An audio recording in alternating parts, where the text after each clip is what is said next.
Welcome back to another Fight Back interview. We couldn't host these interviews without some kick-ass sponsors. So let me tell you about a company called Prove.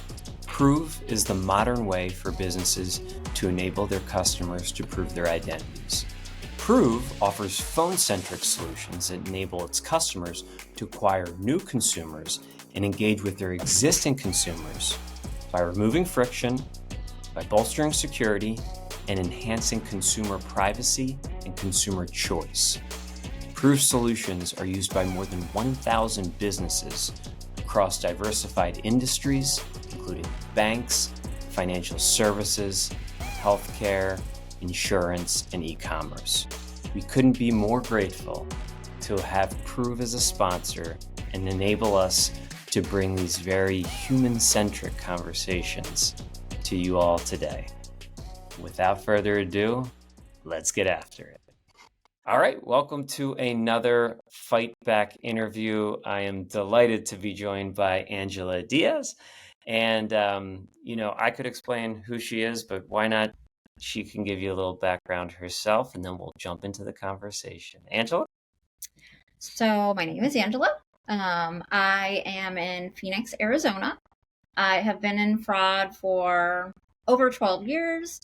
I started out on the merchant side as just an entry-level fraud analyst, kind of not sure where my career was going to go, and have then transferred over into financial services. And I've sat in pretty much every seat of fraud that you can think of. I've been in fraud operations.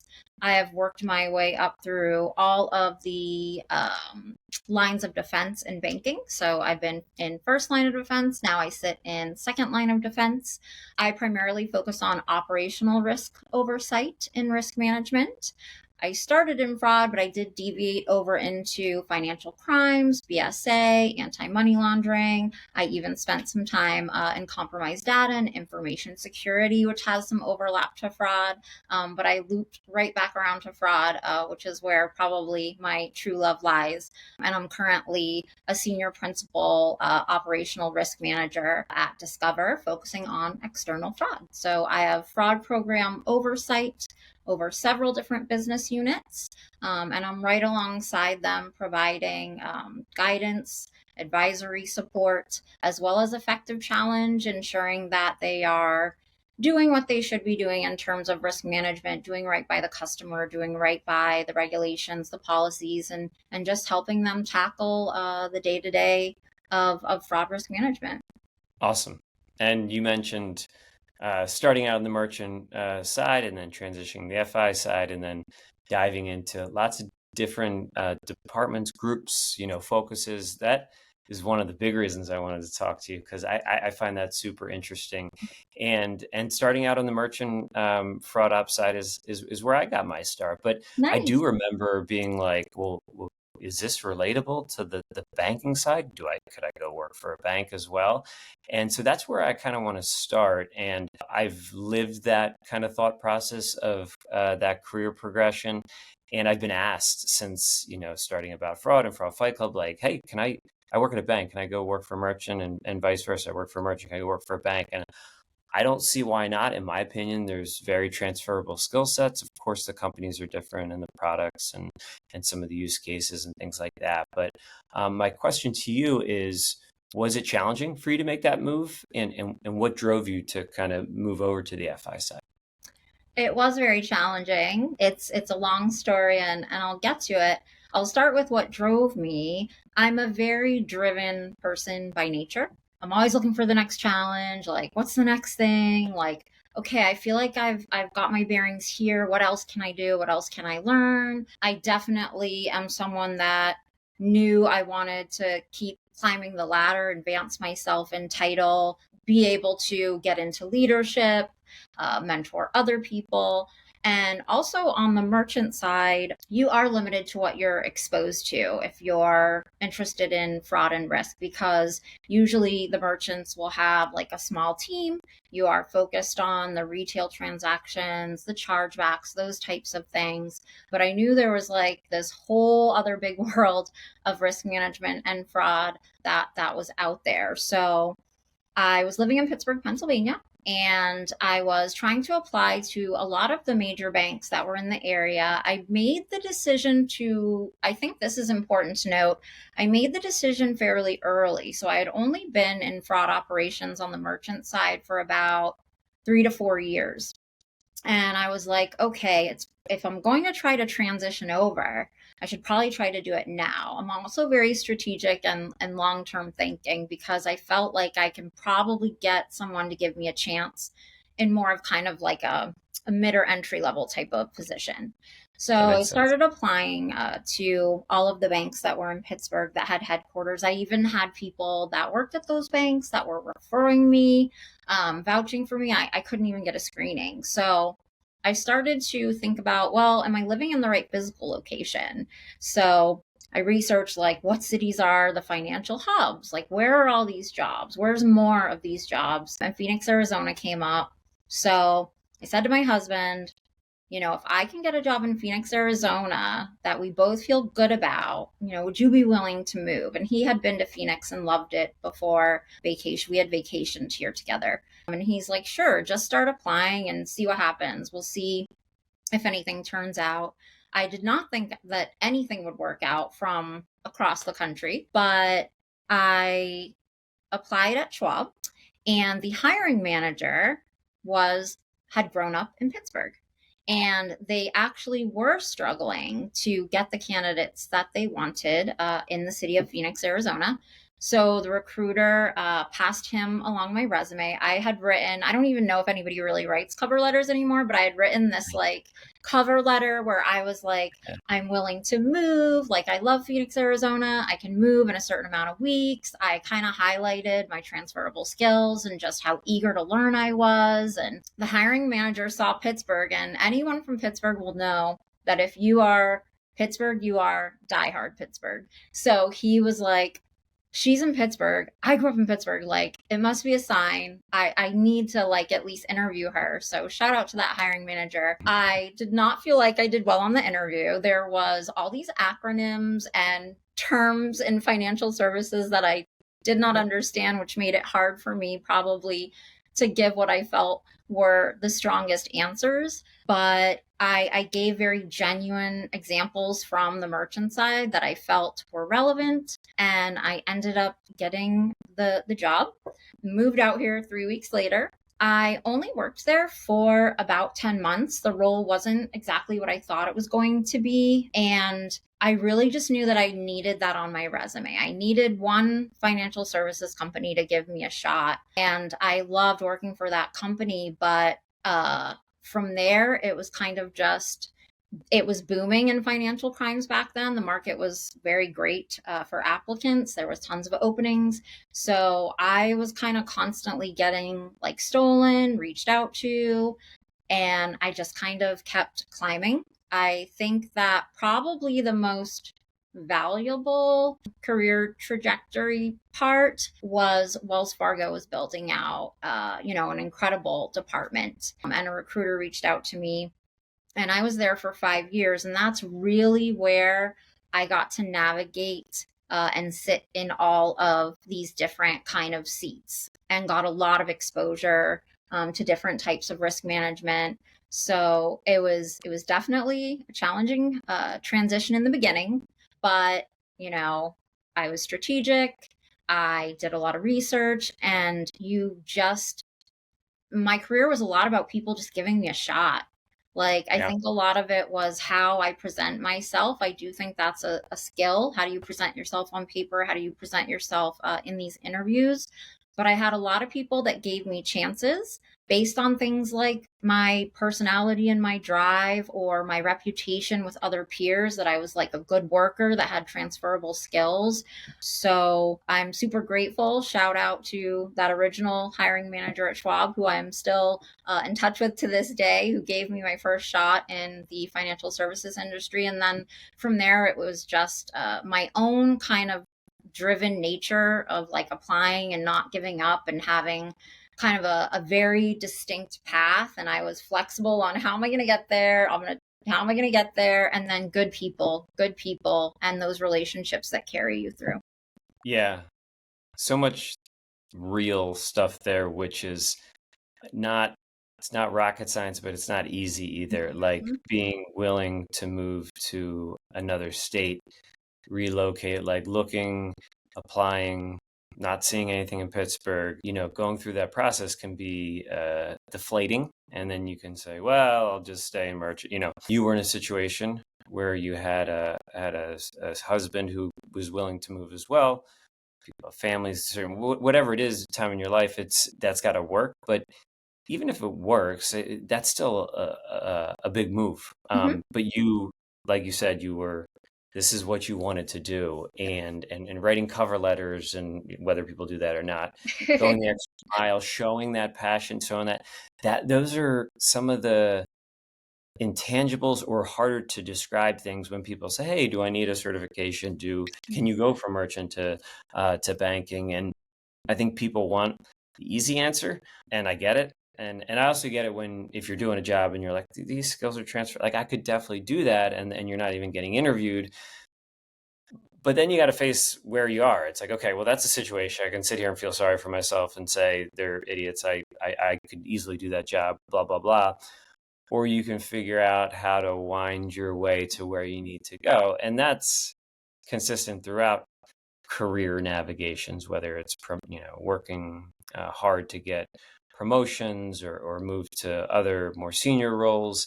And so I think that's just a very real answer, and shows there's not some easy formula. Usually, maybe somebody, maybe you're well connected into something and you get that lucky break. But I do think the people, so you can work your way into developing a network of people and relationships, which is work, is effort. And then, if you do that next time around, it might be a bit easier, where you have more of those people who can vouch for you, more of those people who can say, yes, I know this person. And that's good for younger professionals to, even if you're comfortable in your role, even if you're like, man, I'm moving up my company's seniority level, keep that network, help others too, help others when you can help them, because you might need that help in the future. I guess the last thing I'll say is, yes, there's certain cities when you live there. Mine's Philadelphia. When I know somebody that's from Philadelphia, I immediately start talking about Philadelphia sports, and um, I wouldn't hire someone specifically for that, and neither did this guy. But it's a fun connection, right? And then Yeah. you get to learn more about who they actually are, and make decisions based off of that. But shout out to Pennsylvania, just the eastern Yes. part is where I hang out. But cool. So one of the things, and you touched on this, I think, we interacted our first few times, and I immediately noticed you were always like, yeah, I'll jump in. Sure. Yes, I'll do it. I'll get involved. I love that, especially when I'm running a community and need help, and need people to be involved. But there's a difference between people who are like, yeah, yeah, sure, yeah, I guess I can do that. And my wife reminds me of that when she asked me to do, or when, yeah, she asked me to do something, and I'm like, but I did it, and she's like, yeah, but you begrudgingly did Yeah, it the you entire really do it. time. So it's different when you're like, yeah, all right, let's do it. So, and I think there's a lot of good that comes from that approach. But I have a similar approach to you with work. It was just like, let's try this, let's try that, let's learn, let's take on new projects, let's meet new people, let's go find different paths. And the hard part is that can lead to some outside your comfort zone. You can get some challenging projects and people to work with, things you didn't anticipate. So, and you've gone through those. We talked about it. How have those challenging, putting yourself out there, and then either failing or being like, oh, why did I do this? How have you worked through some of those challenges? I think to answer the first part, I look at it as everything's an opportunity. Everything's an opportunity. Everything's an open door. You don't know where it's going to take you. And I know I wouldn't be where I am today if I had been super picky and choosy about the projects that I was willing to take, or if I said no to things because I had never done it before, or I wasn't sure how qualified I am. Mm-hmm. Like, I would say yes to anything, even the things that nobody else wanted to touch. A lot of my career, a theme for me was I would take the things that other people were like, oh, that's going to be stressful, I can't handle it, or that's going, that's high risk, I don't want to touch that. So a lot Yeah. of my career was me saying yes to those things. That is where I learned a ton of valuable knowledge. And if you Yeah. know how to do the hard stuff, then the easier stuff becomes that much easier for you, right? And then you have this extra skill set of doing that stuff that no one else wanted to do, that no one wanted to touch, that no one wanted to tackle. Now, of course, that comes along with challenges. Like sometimes I tried things and they were very stressful, right? I maybe was pulling my hair out or felt like I was in over my head. But it's knowing when to ask for help is a big one. So I'm a very confident person by nature, right? But also I've been very good at maintaining like humility and keeping a humbleness to me where I ask for help when I feel like I need it. I reach out and am transparent if something that I'm working on I feel might be going off the rails, going sideways, if I have questions. And as far as kind of like difficult people, I've definitely had times where I had leaders that, you could label as toxic or been a part of a culture that was toxic. But I think that going through those situations, like it definitely makes you stronger. It helps you with coping skills. How am I going to navigate this? It gives you a lot of really valuable choices. Am I going to become like this toxic leader because I think that's what a leader is supposed to be? Am I going to be stay in this toxic culture because that just is how it is and I like this money or I don't want to find another job? Or are you going to take it as a learning experience and empower yourself to make different choices? And I think that I have always part of my personal life too is like I'm not going to stay in a situation that's not good for me, regardless of whether it's personal work, whatever, whether it's a business relationship or an individual one-on-one relationship. I've got healthy boundaries. So that all has also lent itself to show up for me at work. So I've known when it was time to walk away from a toxic leader and find a different, position under a different leader. It certainly helped shape who I wanted to be as a leader as I climbed up and became people leader in different roles. Like, who do I want to be as a people leader from my experiences? And then as I grew further along in my career, I was able to be more selective because I had the experience. I wasn't kind of, I'll just take anything, just let me in. All of a sudden, kind of Yeah. the tables turned a little bit where I had a lot of experience and a lot to offer where I could also be selective. And I really focused on taking positions and jobs often for the culture that financial institution stood for. And that has really worked out well for me because it's a bank or any company, right? Because even like a merchant, a tech company, their career page will have about us. What is our culture like? And they'll tell you what their culture's like. How a company chooses to represent themselves on paper, I think, says a lot. So I always often would go there to help me kind of make choices as well. So if you're surrounded by a toxic culture, you can often become that. You surround yourself with like-minded people and a culture that you genuinely believe in, you're going to be happy at work and therefore do a better job and really give 100%. Yeah. Yeah. A lot of good stuff there. I mean, you can not take new challenges, new risks, new opportunities that you might not even know are a challenge, so you get into it.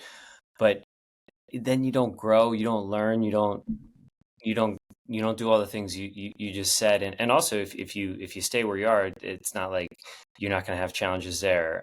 It might be comfortable to a point, but then you have a certain boss or you have a certain thing, and you're not growing and you're not experiencing different ways, so you might just fall into that toxicity if that's what it is. So I think it's making maybe that leap. Doesn't mean you're going to move to a different state or do Right. people need to find where their comfort zone is. Maybe it's, I never hop on extra projects. I'm just going to at least do one this year, or Mhm. so I think They're all learning opportunities. I think our emotions can make us feel differently about what they are. It can make it feel like that is, I don't care what kind of opportunity that is. That is terrifying. So I've learned through anxiety not to trust my emotions as much as, take that with a grain of salt. So, and then good point about like when you're younger in your career, it is good to say yes a lot, and then you do reach a point, depending on what's on your plate, where saying no is a skill you need to learn how to do. And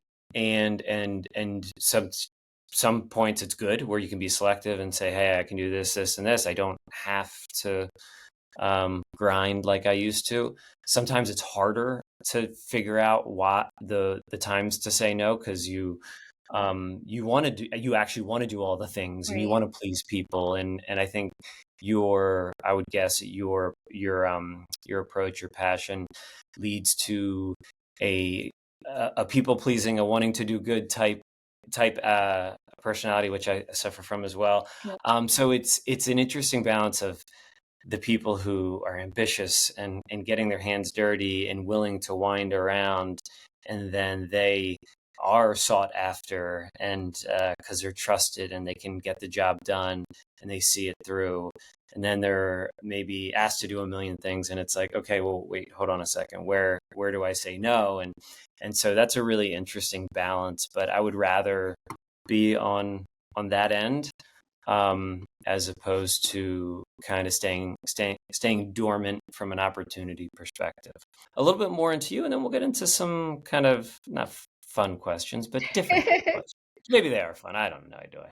So not only have you kind of gone to do two different industries, if we're putting them in big buckets, e-commerce, merchants, and financial institutions, but you've, from our conversations, you've tried a lot of different groups, focuses Mhm. within the fraud team, because as you know, it's not just fraud team, said and done. It's product, it's analytics, it's tech, it's lots of things. So um, you've ventured into vendor management and fraud ops and data analytics and product management, even some cybersecurity, which, as we know, is blending very much with fraud these days. But maybe this is a similar answer. When it's on paper and you're writing these things down, you don't think this through. But I guess, why did you choose that variety? Was it because of, well, that's just kind of how you're wired, like with the other things? It's like you just wanted to experience more, or was there something else in there? I think it's more strategic than that. I think what I Okay. saw early on in my career, just from being like on meetings and things like that, is how different the perspective of what the right thing to do is will look to a different team, because Mhm. all of these teams are sitting in a specific seat where they have their subject matter expertise and they have a different goal, and it's all through a completely different lens. But in order to be successful, they do have to all learn to work together. So you could have a fraud operations leader going to a data and analytics team and saying, I need this, this, and this is why, and I need it in this amount of time. And then the analytics team will say, well, we're the experts in data science and we see what you're trying to do, but we don't think that's the best way to do it. And we don't think this is a reasonable amount of time, right? And anyone that has like been in kind of a larger corporate setting just knows how many teams it takes to get anything done, and what kind of debates can happen.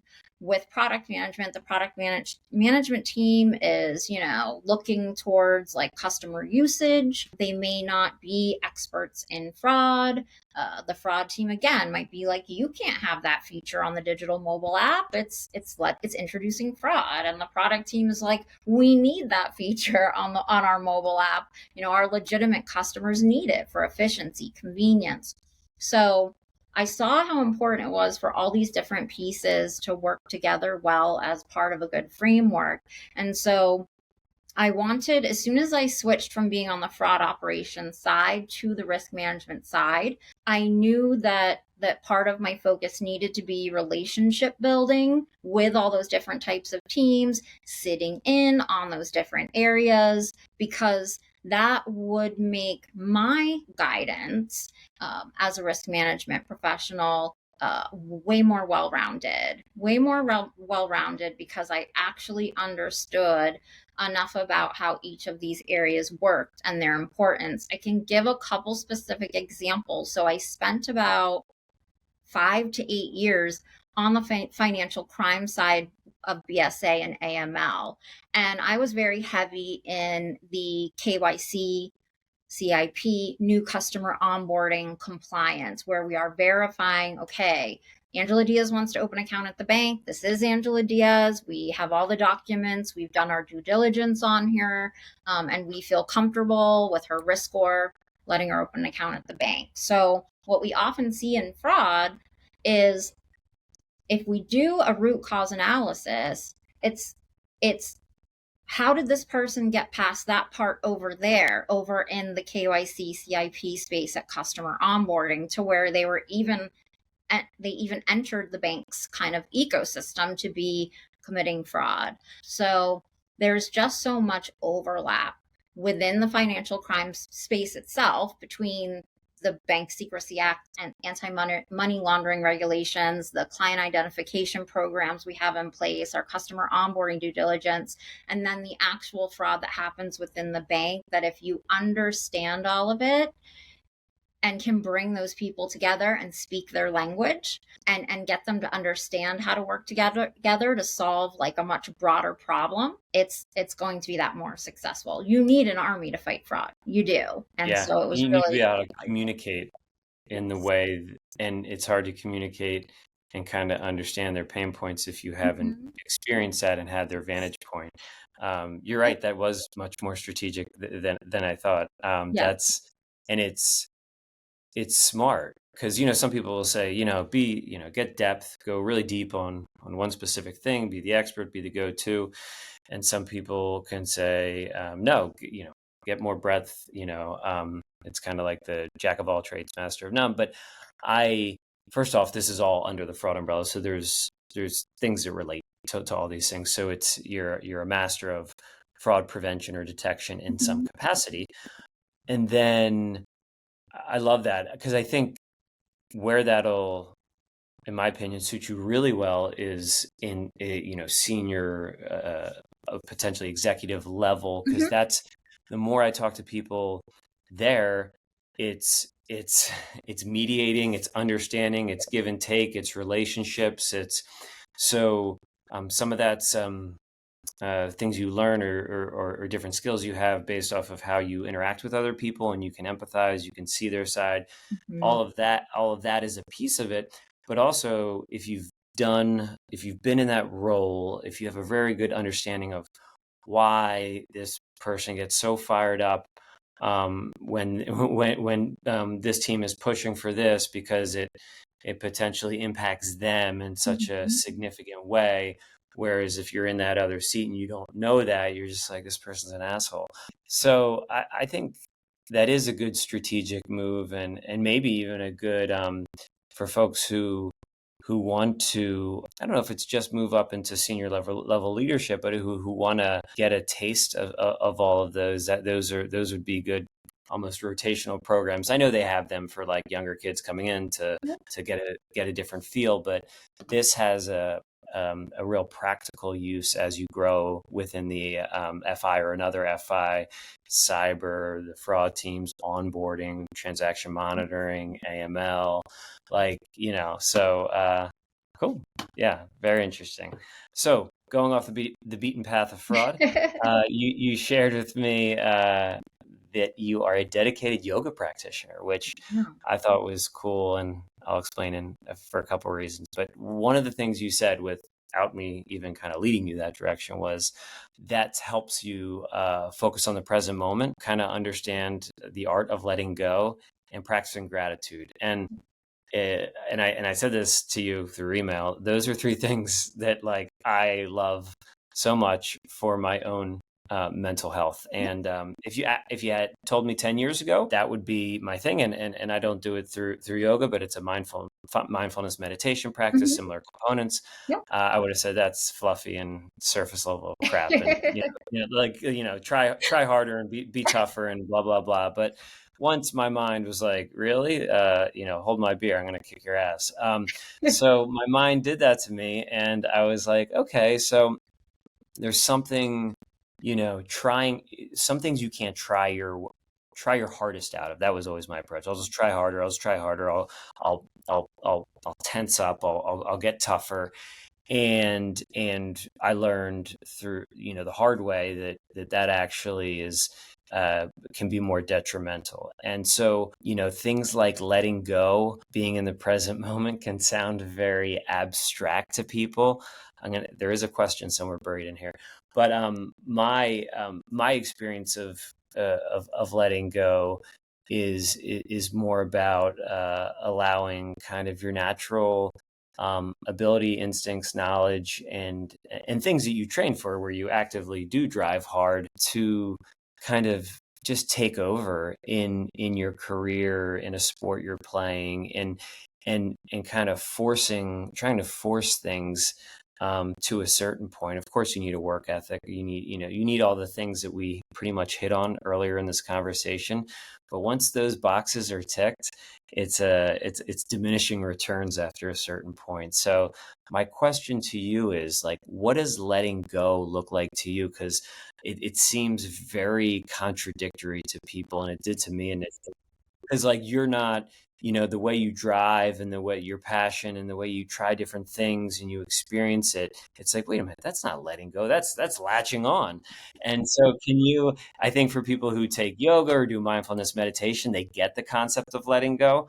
But maybe you can frame it in a way that can help people understand it. Sure.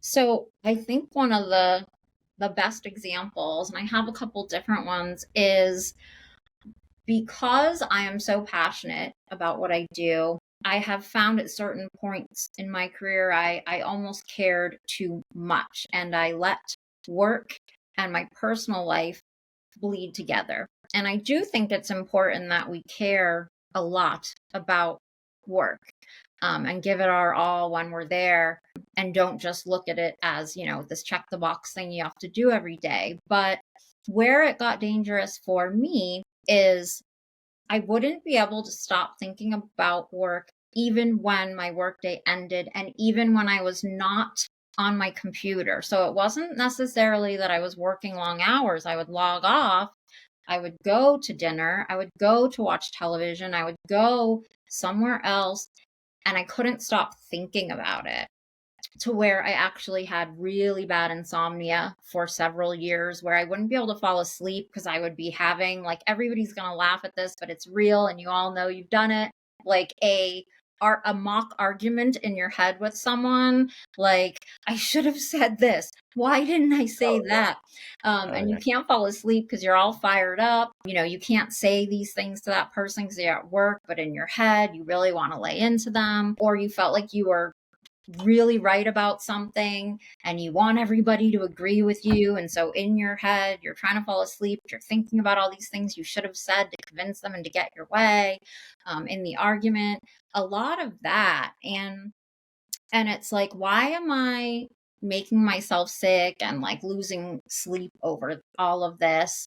I said what I needed to say at work. I don't have to win every argument. I don't have to make everybody, I don't have to get along with everybody. And work is one part of my life. So kind of letting go is knowing kind of when to walk away, whether it's from a debate, a tough work day. Just, the work's going to be there tomorrow. Close the laptop, walk away, but not just physically. And this is where mental health comes into it, but mentally. Did you mentally walk away from work? Did you mentally let that argument go? Did you not just keep the argument going at work? Okay, you stop responding to the email thread, you didn't yell at anybody, but is it living in your head? So letting go is making sure that you let that stuff pass through you when appropriate, that you really walk away from it from it mentally. I'm huge into work life balance, and I think this also comes from, and you called this out about my personality earlier in my career. I did work ridiculously long hours to try to prove myself or to try to be the best or try to get to the next level. Or I had bosses that pressured me to do so. And I kind of got to a point in my career where I realized like that it wasn't getting me anywhere. Nobody was getting a prize for working all those hours. I never Yeah. got promoted because I was the one that worked the long hours. I never got promoted because, I was staying, or I never got promoted for or recognized for that. So it's like, what are you all doing that for? It's the Yeah. quality of the work ultimately. Yes. So I think that realizing also that the world is like so much bigger than us. Like my Mm. husband and I, the past however many years, have put like a huge focus on like international travel whenever we can, um, going to visit different cultures, different climates, like seeing, how big this world is. I'm also very into like nature, and I do a lot of my own like mindful meditation. So like stepping outside and like looking up at the sky or like hearing a bird and it those little things make you realize that the world is so much bigger than us, and so much Yeah. bigger than what we do at work for a paycheck to survive, and the challenges that we face at work. So being very aware of that.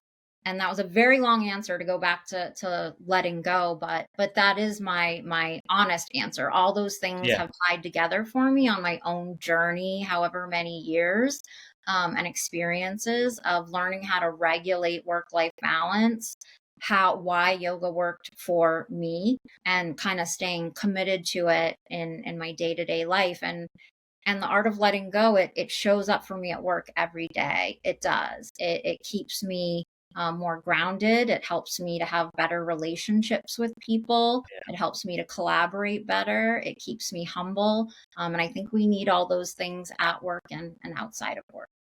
And it makes you a more quality worker. Like you said, I think as hard, ambitious drivers, it's quantity, quantity. How can I, and of course, the quality has to be good, but it's through like painstaking, all-nighter, Right. going back to school type rituals that you just learned, and that's the way to do it, right?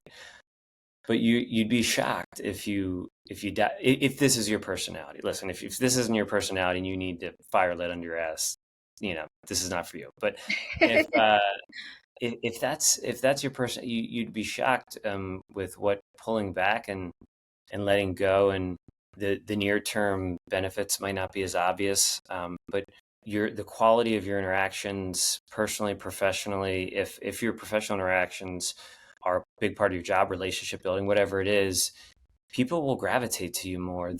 They'll connect with you more. That the tension, the I got to squeeze everything out of it. Like you can sense that in people, and sometimes with what they say, because when you're in that state, you're not the most dialed in with how you're connecting with people, or just your presence and how you think through problems, how you.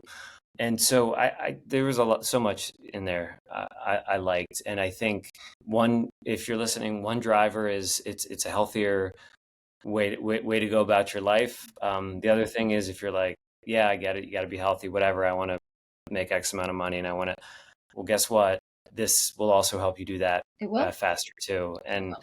there's a lot more wise people who say it better out there. There's lots of scientific evidence about leaders who lean into this and Mhm. who more powerfully connect with the people they lead, and who are able to achieve more with less, um, uh, and not less caring, not less working per se, but just not working the same way. And Right. and and and it's not always that way, right? Like the certain jobs are grinding, and you're going to have your moments, but then you got to figure out how do you recover from those. Right. I know a good example is at conferences. often, especially if it's in Vegas, it's like, let's go to the thing, drink. Oh, it's happy hour, drink. And I found a point where it was like that. I can't do that. I get very drained, especially if I'm speaking that day, right? So I have to make a choice how I recharge that. Or even when I get home from a conference, being, very honest with my wife and, how I show up that weekend might be different than I show up other weekends, and these trade-offs you make, you gotta figure that out, because it's not gonna there, there's gonna be times where you can't be as mindful with things. But I would argue, and this is the last thing I'll say on this, is the more you weather that storm and find healthier ways to cope, the more resilient you become, and the more you can endure harder things without crashing and burning. You might dip. You're human. You're going to dip. You're going to go into valleys, but you're not going to be stuck in that valley on your back about to, get squashed, which is some weird bug metaphor I think I just came up with. Very cool. So a few more things, and then we'll wrap it up. At Fraud Fight Club, we had some walk-up songs, which for some reason I was obsessively like, oh, what session would be a good song? And no one even probably cared that much about it. But if you could walk on stage to give a presentation about whatever, what would be your walk-up song? It probably would depend on the day, honestly. I think like certain days I would be like, I need like a badass like song. Need Um Metallica or something. yeah, or like Cardi B, like, some sort of Okay, like yeah. female empowerment, like who knows. But I think probably what I would go back to, I was like an 80s, 90s kid, was Republica's Ready to Go. It's Okay. like the song's from like 1995. I always used to blast it, like driving around in my car. It was like the ultimate, like kind of like upbeat song. And so I think that would be a really fun one to walk up to, because I do think that the vibe of Fraud Fight Club is getting everybody like really ramped up and like excited to be there and like excited for this mission. And so I think, yeah, that's why I'd pick that song. Nice. Yeah, I think just music has such a cool component to express ourselves and the things, and it changes day to day so much for me. And I probably, like you, like a few different genres. So Yep. Yep. sometimes it's Kendrick Lamar, which can hit a little bit different than James Taylor. Exactly. So that's good stuff. So the last thing I've asked all our guests is, we intentionally named this Fight Back Interviews, and we've kind of hit on resiliency and passion and all the purpose-driven things. But I guess, what keeps you fighting back in an industry that can beat you down on a daily basis? The people. And when I say the people, I mean the customers and the victims of fraud. Yeah. I mean my peers at work. I'm a people person and I am a helper. When I really believe in something, I put my all into it. And I'm very empathetic and I have a genuine care for people. I enjoy helping people. Anytime, that is like the greatest reward of all of this. I have loved getting promotions and different roles that I really wanted and hitting the salary that I wanted or the title that I wanted. But at the end of the day, what keeps me in this particular field is, and my greatest reward is absolutely the people. So whether it's helping a victim when I was kind of more on that side, or helping really high up executives understand their fraud operations environment and getting them to appreciate and understand the risk management framework and how to apply that to be more successful in their fraud operations environment, or whether it's bringing those teams together and building those relationships and getting them to see each other's lens and have these like really cool aha moments and build even new relationships and new unities for this kind of broader fight we're all fighting.